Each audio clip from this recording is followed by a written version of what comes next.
and he wanted Israel to be faithful to him. And he promised to be faithful to Israel. But it was a two-way street. Jeremiah 31 and verse 32. Behold, the days are coming, says the Lord, when I will make a new covenant with the house of Israel and with the house of Judah. Not according to the covenant that I made with their fathers in the day that I took them by the hand to lead them out of the land of Egypt. My covenant which they broke. What event is being described in these verses? The covenant that God made where? At Mount Sinai. What did Israel do with that covenant? They broke it. But now notice what it continues saying. Once again, going back a little ways to verse 32. Not according to the covenant that I made with their fathers in the day that I took them by the hand to lead them out of the land of Egypt. My covenant which they broke. Now listen to this. Though I was a husband to them, says the Lord. What was God to Israel? The husband. And what was Israel?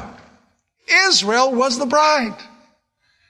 Unfortunately, God was faithful with Israel, but Israel was unfaithful to God. In fact, I want you to notice Ezekiel chapter 16 and verse 8, where God reminisces about the fact that He chose Israel to be His wife. Notice how God proudly says, "You were mine." Ezekiel 16 and verse 8. God is reminiscing. He says, when I passed by you again and looked upon you, indeed your time was the time of love. See, when I met you, it was a time for love. So I spread my wing over you and covered your nakedness. Yes, I swore an oath to you. See, these are the wedding vows. I swore an oath to you and entered into a covenant with you, and you became mine, says the Lord God. Can you hear the pride in God's voice? He's saying, you were mine. But soon Israel decided that she would have a relationship with other lovers. In other words, she started committing adultery or fornication with the surrounding nations.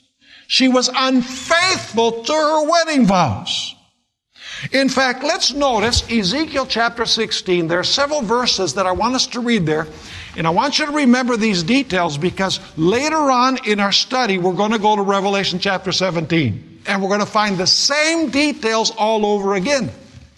Notice Ezekiel chapter 16 and verse 2. Son of man, cause Jerusalem to know her what? Her abominations.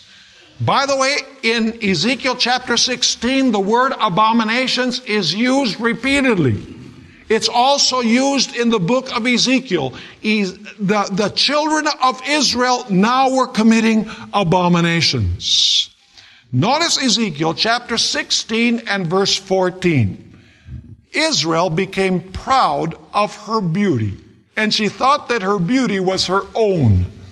Notice verse 14. Your fame went out among the nations because of your beauty. For it was perfect. And now notice, through my splendor, which I bestowed on you, says the Lord.